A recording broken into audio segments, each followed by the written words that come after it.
ઉષ્માગતિશાસ્ત્ર જેના lecture number 8 ની અંદર આપણે વાત કરવાની છે પ્રમાણિત સર્જન એન્થાલ્પીની।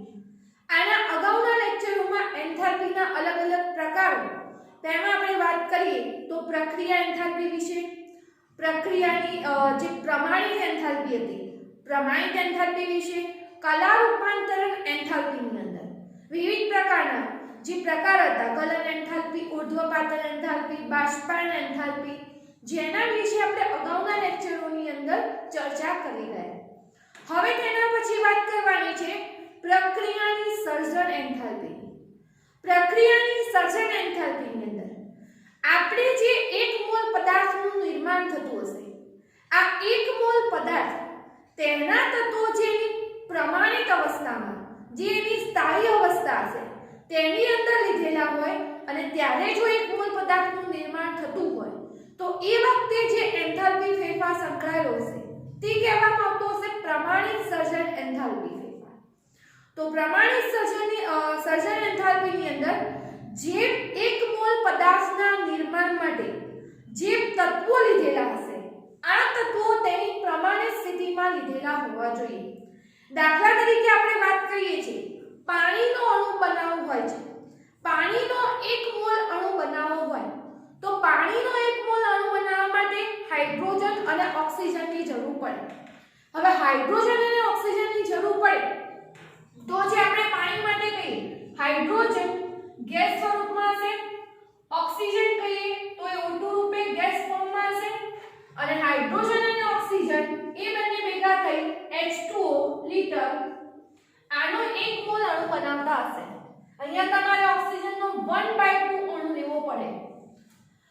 તો અહીંયા પ્રમાણિત સર્જન એન્થાલ્પી એ જો વસ્તુ સમજવી હોય તો એના અંદર આપણે કહીએ કે 1 મોલ પદાર્થ એટલે કે 1 મોલ પાણીના અણુનું જો નિર્માણ કરવું હોય તો એના માટે જે તત્વો લીધેલા હશે દાખલા તરીકે હાઇડ્રોજન તત્વ લીધું અને ઓક્સિજન લીધેલું અણુ સ્વરૂપમાં અહીંયા લઈએ છીએ પણ અહીંયા હાઇડ્રોજન અને ઓક્સિજન તો હાઇડ્રોજન અને ઓક્સિજન માટે વાત કરીએ જે પ્રમાણિત સ્થિતિ હતી પ્રમાણિત સ્થિતિ એટલે કે 25 સેલ્સિયસ તાપમાન અને 1 બાર દબાણ કહેતા હતા તો 25 સેલ્સિયસ તાપમાન અને 1 બાર દબાણે જો આપણે વાત કરતા હોય તો હાઇડ્રોજન વાયુ સ્થિતિમાં મળતો હોય છે, ઓક્સિજન પણ વાયુ સ્થિતિમાં હોય તો આવા 1 મોલ પાણીનું જે નિર્માણ થયું એ જે તત્વો એના માટે ઉપયોગ થયો અહીંયા હાઇડ્રોજન તત્વ અને ઓક્સિજન તત્વનો ઉપયોગ થયો તો આ જે તત્વો હતા એ અહીં આપણે કઈ સ્થિતિમાં લીધેલા છે પ્રમાણિત સ્થિતિમાં એટલે કે એની સ્થાયી સ્થિતિમાં લીધેલા છે અને સ્થાયી સ્થિતિ મતલબ કે અહીંયા આપણે 25 સેલ્સિયસ તાપમાન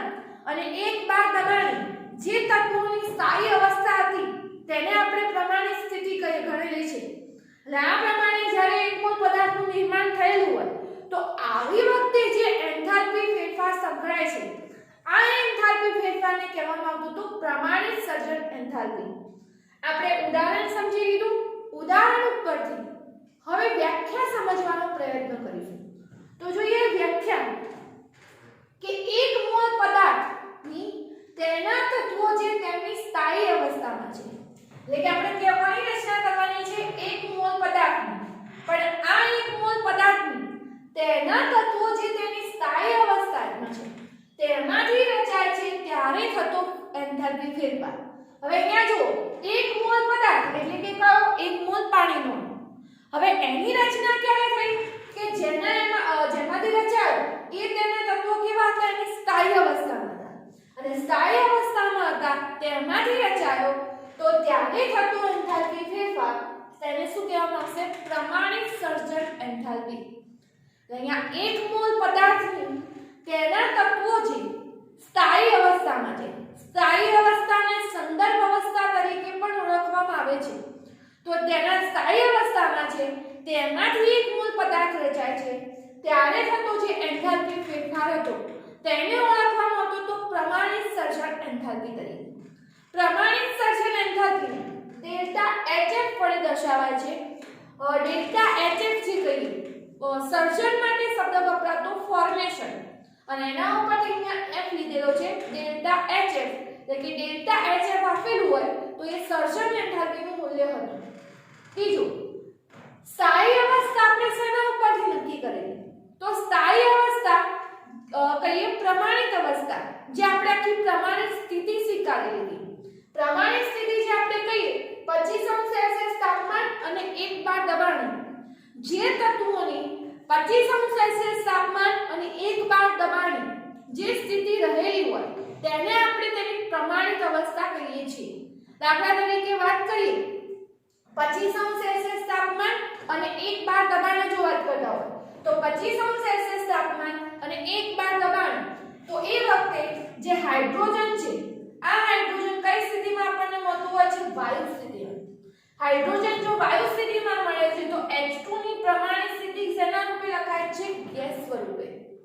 એટલે કે 25°C તાપમાને અને 1 બાર દબાણે આપણને હાઇડ્રોજનનું પ્રમાણિત સ્વરૂપ કહીએ તો એ વાયુ સ્વરૂપ મળે છે. વખતે આ જ વસ્તુ 25°C તાપમાને અને 1 બાર દબાણે જો ઓક્સિજન માટે કહીએ તો ઓક્સિજન પણ આપણને કઈ સ્થિતિમાં મળે છે? વાયુ સ્થિતિમાં મળતું હોય છે.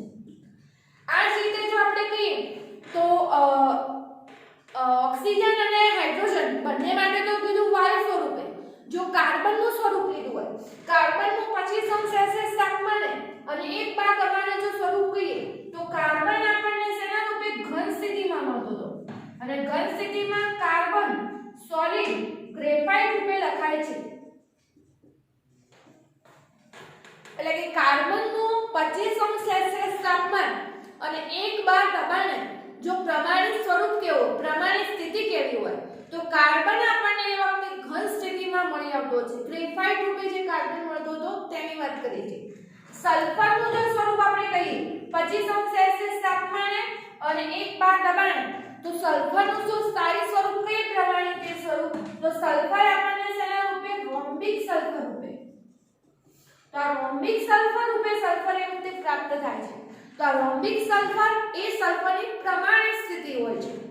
તો આ રીતે જ્યારે 1 મોલ પદાર્થની રચના થશે તો આ 1 મોલ પદાર્થ જે તત્વોમાંથી રચાયેલું હોય એ તત્વો તેના કેવા સ્વરૂપમાં હશે? સ્થાયી સ્વરૂપમાં હશે. અને તેના સ્થાયી સ્વરૂપ મતલબ કયું સ્વરૂપ? 25°C તાપમાન અને 1 બાર દબાણે અલગ અલગ તત્વોની જે સ્થાયી સ્થિતિ હશે તે એનું સ્થાયી સ્વરૂપ કહેવાશે. એટલે આવી રીતે સ્થાયી સ્થિતિમાં લીધેલા તત્વોમાંથી 1 મોલ પદાર્થનું નિર્માણ થયેલું હોય અને એ વખતે જે એન્થાલ્પી ફેરફાર સંકળાય છે એ એન્થાલ્પી ફેરફારને શું કહેવામાં આવે છે? પ્રમાણિત સર્જન એન્થાલ્પી. આપણે અલગ અલગ ઉદાહરણો જોઈએ તો તમને હજી વધારે પ્રમાણિત સર્જન એન્થાલ્પીનો ખ્યાલ આવશે. આપણે પહેલું જ ઉદાહરણ દાખલા તરીકે વાત કરીએ તો પહેલું ઉદાહરણ લઈએ, તેની અંદર હાઇડ્રોજન માટે વાત કરીએ તો હાઇડ્રોજનની પ્રમાણિત સ્થિતિ H2 ગેસ રૂપે 25°C તાપમાને અને 1 બાર દબાણે રહેલો છે.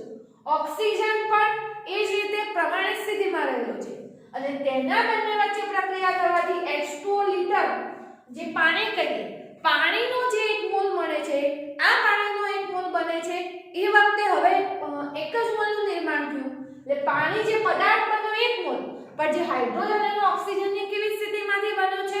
જે તત્વોમાંથી રચાયો છે. હાઇડ્રોજન ઓક્સિજન તત્વોમાંથી રચાયો છે. તો એ એની પ્રમાણિત સ્થિતિ છે. તો આ પ્રમાણિત સ્થિતિએ લીધેલા તત્વોમાંથી 1 મોલ પાણીનું નિર્માણ થયું છે. તો આ વખતેનો જે એન્થાલ્પી ફેરફાર હશે જે આપણે કહેતા હતા ડેલ્ટા HF વડે દર્શાવીએ છીએ. અને ડેલ્ટા HF નું મૂલ્ય આવતું હતું 285.8 કિલોજૂલ મોલ ઇન્વર્સ. એટલે કે જ્યારે 1 મોલ પાણીનું નિર્માણ થાય છે તે વખતે સંકળાયેલો એન્થાલ્પી ફેરફાર છે. આ જ રીતે લઈએ કે દાખલા તરીકે આપણે 1 મોલ મિથેનનું નિર્માણ કરવું. હવે 1 મોલ મિથેનનું નિર્માણ કરવું હોય તો 1 મોલ મિથેનનો અણુ હશે કાર્બન અને હાઇડ્રોજન વચ્ચે પ્રક્રિયા થવાથી બનતો હોય છે. હવે આપણે હાલ જ જોઈ ગયા કે કાર્બનનું 25°C તાપમાન અને 1 બાર દબાણ જો પ્રમાણિત સ્વરૂપ કેવું હતું? કાર્બનનું કયું સ્વરૂપ હતું? ગ્રેફાઇટ સ્વરૂપ હતું. એટલે અહીંયા પ્રમાણિત સર્જન એન્થાલ્પી માટે જે પદાર્થ બનાવવો હોય એના માટેના જે તત્વો લીધેલા છે એ પ્રમાણિત સ્થિતિએ કેવી સ્થિતિમાં હતા તે સ્વરૂપમાં લેવામાં આવે છે. ટૂંકમાં આપણે એ વસ્તુ સમજાવવા માંગીએ છીએ કે મિથેનનું નિર્માણ કરવું હોય તો કાર્બન હશે એ કાર્બન 25°C તાપમાને અને 1 બાર દબાણે ગ્રેફાઇટ સ્વરૂપમાં હતો જે એની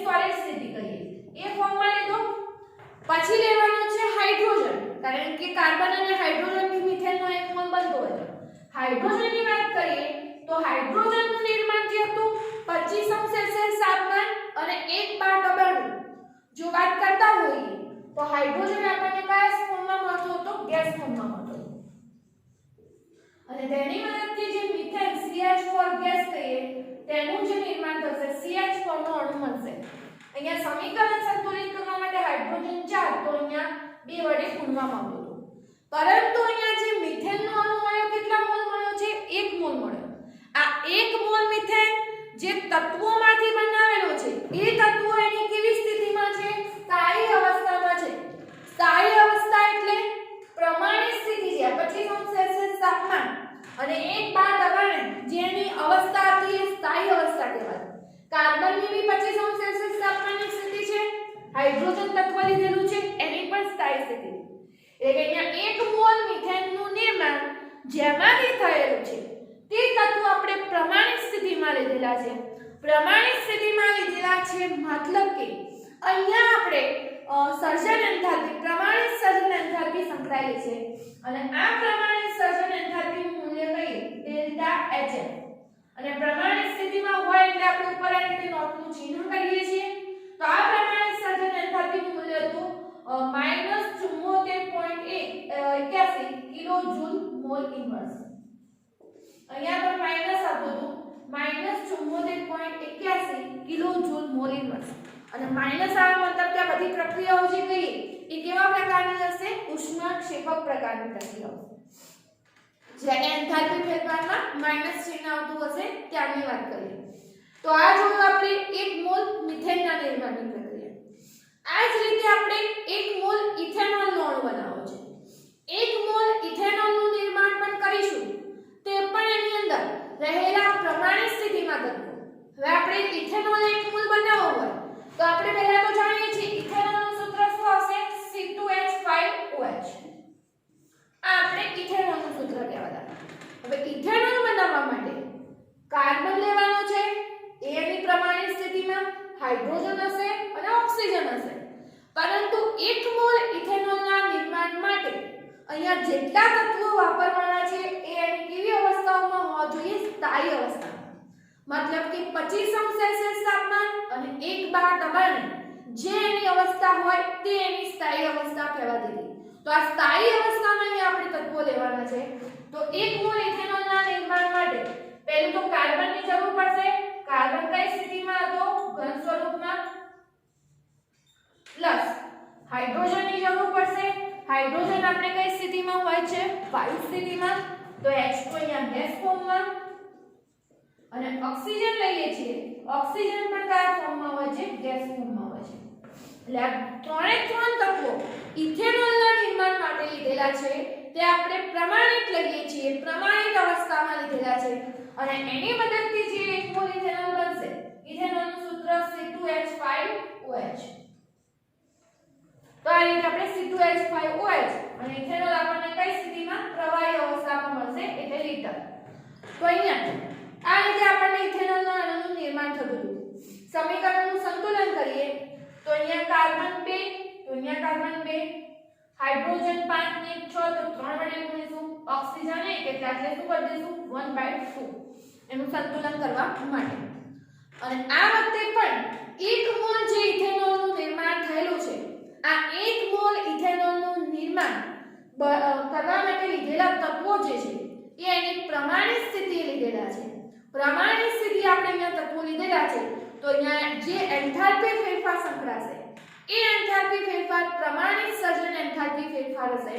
અને આ પ્રમાણિત સર્જન એન્થાલ્પી ડેલ્ટા HF ઇથેનોલના નિર્માણ માટેનું જે મૂલ્ય હશે -277.0 કિલોજૂલ મોલ ઇન્વર્સ આ એનું મૂલ્ય હશે. એટલે આ રીતે અહીંયા 1 મોલ પદાર્થ કે જેની રચના તેના તત્વો જે તેની સ્થાયી અવસ્થામાં અહીંયા લીધેલા છે એમાંથી થયેલી છે એ વખતે જે બધા એન્થાલ્પી ફેરફાર સંકળાયેલા છે એ એન્થાલ્પી ફેરફાર કહેવાય છે પ્રમાણિત સર્જન એન્થાલ્પી. હવે બીજું વિદ્યાર્થી મિત્રો યાદ રાખવા જેવું એની અંદર કે 1 મોલ પદાર્થ અહીંયા જે પણ બને છે આ 1 મોલ પદાર્થનું જે નિર્માણ થાય છે તેના ઘટક તત્વોમાંથી થાય અહીંયા આ વસ્તુ ખાસ ધ્યાનમાં રાખવા જેવી છે કે અહીંયા એક મોલ પદાર્થ બનેલો છે તેના ઘટક તત્વોમાંથી બને છે. તમે જો અહીંયા પાણીનો અણુ બન્યો તો ઘટક તત્વ હાઇડ્રોજન ઓક્સિજન ઓરિજિનલ તત્વ રૂપે લીધેલા છે. મિથેન બન્યો તો કાર્બન હાઇડ્રોજન તત્વ રૂપે લીધેલા છે. ઇથેનોલ બનેલો છે તો કાર્બન હાઇડ્રોજન ઓક્સિજન એના તત્વ રૂપે આપણે પ્રમાણિક અવસ્થામાં લીધેલા છે. આ જ વસ્તુ તમે દાખલા તરીકે કેલ્શિયમ કાર્બોનેટનું નિર્માણ કરેલું હોય. હવે કેલ્શિયમ કાર્બોનેટનું નિર્માણ તમે સમજો તો કેલ્શિયમ કાર્બોનેટ CaO CO2 અને એમાંથી બનતો તો કેલ્શિયમ કાર્બોનેટ. તો CaO CO2 કેલ્શિયમ કાર્બોનેટનું નિર્માણ થાય છે. તો આ વખતે જે એન્થાલ્પી ફેરફાર સંકળાશે તેને પ્રમાણિત સર્જન એન્થાલ્પી કહેવામાં નહીં આવે, કારણ કે આ 1 મોલ કેલ્શિયમ કાર્બોનેટ છે તેના ઘટક તત્વોમાંથી નથી બનેલો. હવે દાખલા તરીકે કેલ્શિયમ કાર્બોનેટના ઘટક તત્વો કહેવાય તો કયા તત્વો કહેવાય? કેલ્શિયમ કહેવાય, કાર્બન કહેવાય અને ઓક્સિજન કહેવાય. આ કેલ્શિયમ કાર્બોનેટના ઘટક તત્વો હતા. એટલે દાખલા તરીકે પ્રમાણિત સર્જન એન્થાલ્પી લીધી હોય તો કેલ્શિયમ જે ઘન સ્થિતિમાં મળતું હોય એ એની સ્થિતિ કહેવાય. કાર્બન ગ્રેફાઇટ રૂપે લીધેલો હોય તો એની પ્રમાણિત સર્જન એન્થાલ્પી, અને ઓક્સિજન વાયુ રૂપે. પરંતુ અહીંયા તો કેલ્શિયમ કાર્બોનેટનું નિર્માણ શેમાંથી થાય છે? કેલ્શિયમ ઓક્સાઇડ જે એક સંયોજન છે, કાર્બન ડાયોક્સાઇડ એ પણ કાર્બન અને ઓક્સિજનનું બનેલું સંયોજન છે. કાર્બન અને ઓક્સિજન અલગ અલગ એની જે પ્રમાણિત સ્થિતિમાં આવી આવતા હતા એ રૂપે આપણે અહીંયા નથી લેતા. એટલે જે કેલ્શિયમ કાર્બોનેટના નિર્માણની પ્રક્રિયા છે એ વખતે સંકળાયેલી એન્થાલ્પી પ્રમાણિત સર્જન એન્થાલ્પી કહેવાશે નહીં, કારણ કે અહીંયા જે કેલ્શિયમ કાર્બોનેટનું નિર્માણ થાય છે તે તેના ઘટક તત્વોમાંથી ના થતા શેમાંથી થાય છે? એના ઘટક તત્વોનું જે સંયોજન હતું. અહીંયા કેલ્શિયમ ઓક્સાઇડ કેલ્શિયમ અને ઓક્સિજનનું સંયોજન, CO2 કાર્બન અને ઓક્સિજનનું સંયોજન. એટલે આ રીતે બનેલા સંયોજનમાંથી થાય છે. તો એ વખતે પ્રમાણિત સર્જન એન્થાલ્પી સંકળાશે નહીં.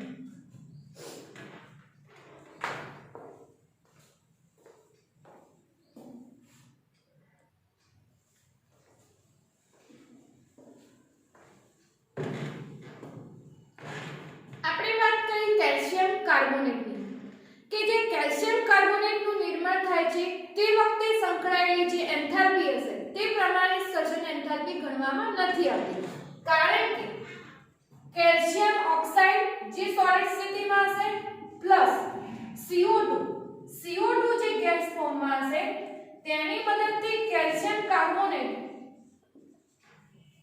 કાર્બોનેટનું નિર્માણ થતું હોય છે.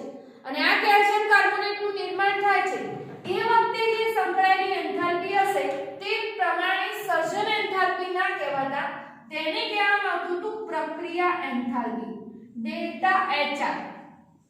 અને આ પ્રક્રિયા જે એન્થાલ્પી હતી આ પ્રક્રિયા એન્થાલ્પીનું મૂલ્ય હતું -178.3 કિલોજૂલ મોલ ઇન્વર્સ. અને આવું શા માટે? તો આપણે કીધું 1 મોલ પદાર્થ બને છે તે તેના તત્વોમાંથી નથી બનતો, તત્વોમાંથી બનેલા સંયોજનમાંથી બને છે. કારણ કે કાર્બન ઓક્સિજન કે કેલ્શિયમ એમાંથી તત્વ એક મોલ પદાર્થ ના બનતા. કેલ્શિયમ અને ઓક્સિજનનું જે સંયોજન હતું, કાર્બન અને ઓક્સિજનનું સંયોજન હતું, તેમાંથી બનેલો હતો. એટલે એના સાથે સંકળાયેલી જે એન્થાલ્પી હશે તેને પ્રમાણિત સર્જન એન્થાલ્પી ના કહેતા, એને પ્રમાણિત પ્રક્રિયા એન્થાલ્પી તરીકે ઓળખવામાં આવશે. આવો જ બીજું ઉદાહરણ લઈએ HBr નું નિર્માણ. HBr નું નિર્માણ કરીએ તો HBr નું નિર્માણ થતું હતું H2 ગેસ, પછી Br2 ગેસ અને H2 ગેસ Br2 ગેસ, અને આ બંનેની મદદથી બને છે 2HBr. હવે અહીંયા આપણે જે વ્યાખ્યા કરેલી આપણી વ્યાખ્યા પ્રમાણે 1 મોલ પદાર્થ માટેનું છે. અહીંયા HBr ના કેટલા મોલ બનેલા છે? 2 મોલ બનેલા છે. અને આ 2 મોલ હશે તેના તત્વોની પ્રમાણિત સ્થિતિમાંથી બનેલા છે. તો અહીંયા જે HBr સાથે સંકળાયેલો એન્થાલ્પી ફેરફાર હશે, કારણ કે અહીંયા 2 મોલ HBr નું નિર્માણ થયું છે. અને 2 મોલ HBr નું નિર્માણ થયેલું હોવાથી અહીંયા સંકળાયેલો એન્થાલ્પી ફેરફાર પણ પ્રમાણિત સર્જન એન્થાલ્પી ના કહેવાતા તેને શું કહેવામાં આવશે? પ્રમાણિત પ્રક્રિયા એન્થાલ્પી તરીકે ઓળખવામાં આવશે. અને આ પ્રમાણિત પ્રક્રિયા એન્થાલ્પીનું મૂલ્ય હતું -72.8 કિલોજૂલ મોલ ઇન્વર્સ. અને આ જે કઈ આપણે અહીંયા પણ HBr ના અહીંયા 2 મોલનું નિર્માણ થતું હોવાથી તેની સાથે સંકળાયેલા એન્થાલ્પી ફેરફારને પણ પ્રમાણિત સર્જન એન્થાલ્પી ના કહેવાતા એને પ્રક્રિયા એન્થાલ્પી તરીકે ઓળખવામાં આવે છે. જો આપણે એની પ્રમાણિત સર્જન એન્થાલ્પી ગણવી હોય તો જે પ્રક્રિયા એન્થાલ્પી મળે તેને 2 વડે શું કરવામાં આવશે? ભાગવામાં આવશે. એટલે કે આપણે કહીએ અહીંયા કે ડેલ્ટા HR બરાબર કેવું હોય? તો જે ડેલ્ટા HR બરાબર હતું મતલબ કે આ શું હતી? એની પ્રમાણિત પ્રક્રિયા એન્થાલ્પી બરાબર 2 ડેલ્ટા HF. અર્થાત કે જે કારણ કે અહીંયા 2 મોલ લીધેલા હોવાથી જે પ્રક્રિયા એન્થાલ્પી હતી એને અહીંયા 2 વડે ભાગીએ તો આપણને એની શું મળતી હશે? સર્જન એન્થાલ્પી મળશે. એટલે કે અહીંયા 72.8 છે -72.8 એને જો 2 વડે ભાગવામાં આવે તો અહીંયા 2 વડે ભાગવામાં આવશે તો જે મૂલ્ય પ્રાપ્ત થશે 36.41 જેવું મૂલ્ય પ્રાપ્ત થશે. તો આ જે મૂલ્ય મળતું હશે એ એને કહેવાતી હશે સર્જન એન્થાલ્પી. જો આપણે HBr ના નિર્માણની પ્રમાણિત સર્જન એન્થાલ્પી ગણવી હોય તો પ્રમાણિત સર્જન એન્થાલ્પી ગણવી હોય તો આપણે શું કરીશું? 1/2 H2 ગેસ લીધેલા હોય 1/2 Br2 ગેસ તો આપણને સામે HBr ગેસનો 1 મોલ પ્રાપ્ત થશે. અને HBr ગેસનો 1 મોલ પ્રાપ્ત થશે તો HBr ગેસનો 1 મોલ પ્રાપ્ત થાય છે ત્યારે તેની સાથે સંકળાયેલી જે સર્જન એન્થાલ્પી હશે તેને આપણે પ્રમાણિત સર્જન એન્થાલ્પી કહી શકીએ. અને આ પ્રમાણિત સર્જન એન્થાલ્પી કઈ? ડેલ્ટા HF નું મૂલ્ય. આ જે ડેલ્ટા HF નું મૂલ્ય હતું તે હતું -36.41 કિલોજૂલ મોલ ઇન્વર્સ.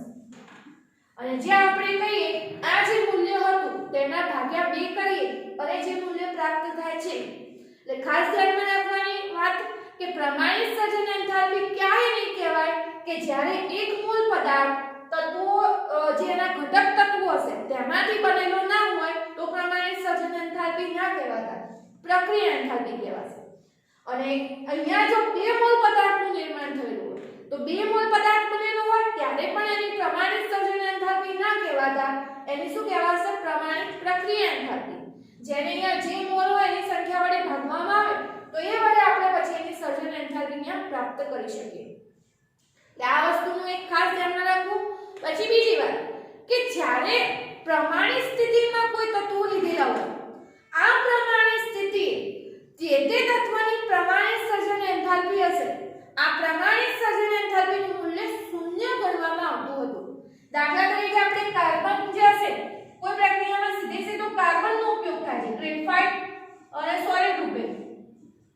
દાખલા તરીકે મિથેનના નિર્માણની જે પ્રક્રિયા હતી જેમાં આપણે H2 ગેસ રૂપે અને એના 2 મોલ તો આવા વખતે જ્યારે ગણતરીમાં કાર્બન ગ્રેફાઇટ એની જો મૂળ પ્રમાણિત સ્થિતિમાં હોય તો આની પ્રમાણિત સર્જન એન્થાલ્પીનું જો મૂલ્ય મૂકવામાં આવે ડેલ્ટા HF સ્ટાન્ડર્ડ તો એ કેટલું મૂકવાનું હશે? 0 મૂકવામાં આવે છે.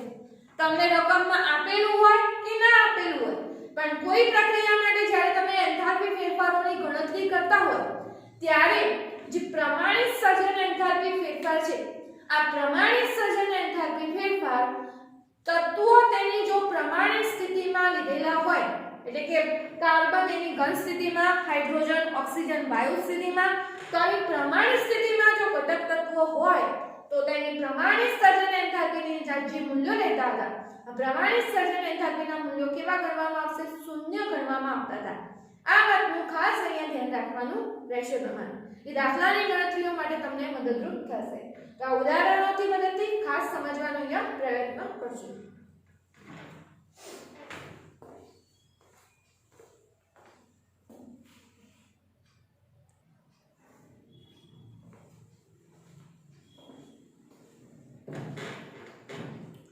હવે ઉદાહરણ લઈએ આપણે કેલ્શિયમ કાર્બોનેટના વિઘટનની પ્રક્રિયા. અને કેલ્શિયમ કાર્બોનેટના વિઘટનથી કેલ્શિયમ ઓક્સાઇડ અને CO2 આપણને પ્રાપ્ત થાય છે. આ વિઘટનની પ્રક્રિયા માટે આપણે કેટલી ઉષ્માની જરૂર પડે એની સાથે કેટલો પ્રક્રિયા એન્થાલ્પી ફેરફાર સંકળાયેલો છે તેની જો આપણે ગણતરી કરવી હોય તો આપણે પહેલા તો જોઈએ કેલ્શિયમ કાર્બોનેટ CaCO3 જે સોલિડ ફોર્મમાં અને એમાંથી આપણે કહીએ તો કેલ્શિયમ ઓક્સાઇડ સોલિડ ફોર્મમાં અને CO2 ગેસ આ વસ્તુ મુક્ત થાય છે. આ કેલ્શિયમ કાર્બોનેટના ઉષ્મીય વિઘટનની પ્રક્રિયાથી કેલ્શિયમ અને ઓક્સિજન જોડાઈને કેલ્શિયમ ઓક્સાઇડ બનાવતા અને કાર્બન ડાયોક્સાઇડ વાયુ મુક્ત થતો. આપણે ગણતરી કરવાની છે કે આ દરમિયાન સંકળાયેલું જે પ્રક્રિયા એન્થાલ્પી ફેરફાર હશે ડેલ્ટા HR નું મૂલ્ય કેટલું હતું અને જે આપણે અલગ અલગ તત્વોની જે સર્જન એન્થાલ્પીના મૂલ્યો હશે તેની મદદથી આપણે અહીંયા ગણતરી કરી શકીશું. આપણે સૂત્ર જાણીએ છીએ પ્રક્રિયા એન્થાલ્પી ડેલ્ટા HR બરાબર sigma I AI delta HF નિપજો. આનો અર્થ નિપજોની કુલ સર્જન એન્થાલ્પી, સરવાળો મતલબ કે નિપજોની કુલ સર્જન એન્થાલ્પી માઈનસ પ્રક્રિયકોની કુલ સર્જન એન્થાલ્પી. અહીંયા સિગ્મા કરેલો છે મતલબ કે એની કુલ એન્થાલ્પી થશે. આગળના આપણે ઉદાહરણો જોયા એમાં જોઈ ગયા. હવે નિપજોની કુલ સર્જન એન્થાલ્પી જો ગણવી હોય તો નિપજોની કુલ સર્જન એન્થાલ્પી માટે બરાબર ડેલ્ટા HF સર્જન એન્થાલ્પી કોની લેવી પડશે? કેલ્શિયમ ઓક્સાઇડની. કારણ કે નિપજોની કુલ એન્થાલ્પી નિપજોમાં કેલ્શિયમ ઓક્સાઇડ અને CO2 ગેસ બંને હતા. તો અહીંયા કેલ્શિયમ ઓક્સાઇડની સર્જન એન્થાલ્પી એટલે delta HF CO calcium oxide. બીજું CO2 ની સર્જન એન્થાલ્પી એટલે કે ડેલ્ટા HF CO2 ની સર્જન એન્થાલ્પી માઈનસ પ્રક્રિયકોની કુલ સર્જન એન્થાલ્પી. હવે અહીંયા પ્રક્રિયકોમાં તો આ વખતે એક જ કેલ્શિયમ કાર્બોનેટ જ હતું અહીંયા તો માઈનસ ડેલ્ટા HF કેલ્શિયમ કાર્બોનેટની સર્જન એન્થાલ્પી. એટલે કે અહીંયા જે કેલ્શિયમ કાર્બોનેટ છે એની જે આપણે સર્જન એન્થાલ્પી હોય નિપજોની કુલ સર્જન એન્થાલ્પીમાંથી આની સર્જન એન્થાલ્પી આપણે બાદ કરવાની રહે. હવે આપણે અલગ અલગ જે સંયોજનો છે તેની સર્જન એન્થાલ્પીના મૂલ્યો આપણને એક્ઝામની અંદર રકમમાં આપેલા હોય છે, કોષ્ટકમાં આપણને પુસ્તકમાં આપે છે, તેની મદદથી આપણે અહીંયા લખીશું. તો આપણે કેલ્શિયમ ઓક્સાઇડ માટે કહીએ તો કેલ્શિયમ ઓક્સાઇડની જે સર્જન એન્થાલ્પી હતી, હવે કેલ્શિયમ ઓક્સાઇડ માટે કહીએ તો અહીંયા કેટલો અણુ એનો એક જ અણુ સંકળાયેલો છે અને કેલ્શિયમ ઓક્સાઇડની જે 1 મોલની હતી તો અહીંયા 1 મોલની સર્જન એન્થાલ્પી -635.1 કિલોજૂલ મોલ ઇન્વર્સ હતું. એટલે અહીંયા 635.1 કિલોજૂલ મોલ ઇન્વર્સ વત્તા ડેલ્ટા HF CO2 નો પણ અહીંયા એક અણુ છે. CO2 ની જે પ્રમાણિત સર્જન એન્થાલ્પી કહીએ -393.5 હતી માઈનસ એનો એકમ પર લખીશું kilojoule mole inverse minus calcium carbonate નો અણુ 1 છે એની સર્જન એન્થાલ્પી 1206.9 કિલોજૂલ મોલ ઇન્વર્સ આ કેલ્શિયમ કાર્બોનેટ ની હતી સર્જન એન્થાલ્પી. અને આટલાનું જો તમે સાદું રૂપ આપશો આ બંનેનો સરવાળો કરી અને પછી એમાંથી પેલા બાદ કરશો તો જવાબ મળતો તો 178.3 કિલોજૂલ મોલ ઇન્વર્સ. અને એ જે આપણને જવાબ મળે છે આખી પ્રક્રિયાની જે પ્રક્રિયા એન્થાલ્પી હતી તે મેળવી શકતા હતા. અહીંયા આપણે જોઈ શકીએ છીએ પ્રક્રિયા એન્થાલ્પી જેનું મૂલ્ય અહીંયા ધન મૂલ્ય આવે છે અને ધન મૂલ્ય આવે છે મતલબ કે આ પ્રક્રિયા કેવી છે? ઉષ્મા શોષક પ્રક્રિયા છે. અહીંયા પ્લસ મૂલ્ય મળ્યું એન્થાલ્પી ફેરફારનું અર્થાત કે આ પ્રક્રિયા ઉષ્મા શોષક છે અને ઉષ્મા શોષક પ્રક્રિયામાં આપણે આટલી કિલોજૂલ 1 મોલ વિઘટન માટે આટલી ઉષ્મા અહીંયા આપવી પડશે એ આપણને અહીંયા ખ્યાલ આવે છે. તમે અહીંયા પુસ્તકમાં જોઈ શકો છો કે કોષ્ટકમાં અલગ અલગ પ્રકારના તત્વોની સંયોજનોને પ્રમાણિત સર્જન એન્થાલ્પીના મૂલ્યો આપેલા છે અને આ જે ડેટા આપણને આપેલો છે એનો ઉપયોગ કરી આ રીતે આપણે જે તત્વો છે અલગ અલગ પ્રકારના જે સંયોજનો માટેની પ્રક્રિયા એન્થાલ્પી છે કેટલી ઉષ્મા આપવી પડશે અંદરથી મુક્ત થશે આ બધી વસ્તુઓની ગણતરી કરી શકતા હતા. તો આજનો જે મુદ્દો હતો પ્રમાણિત સર્જન એન્થાલ્પી વ્યવસ્થિત સમજી અને પુસ્તકમાંથી વાંચી અને બરાબરના ઉદાહરણો સમજવાનો પ્રયત્ન કરવાનો રહેશે જેના આધારિત એક્ઝામ્પલ આપણને ખાસ પૂછાતા હોય છે.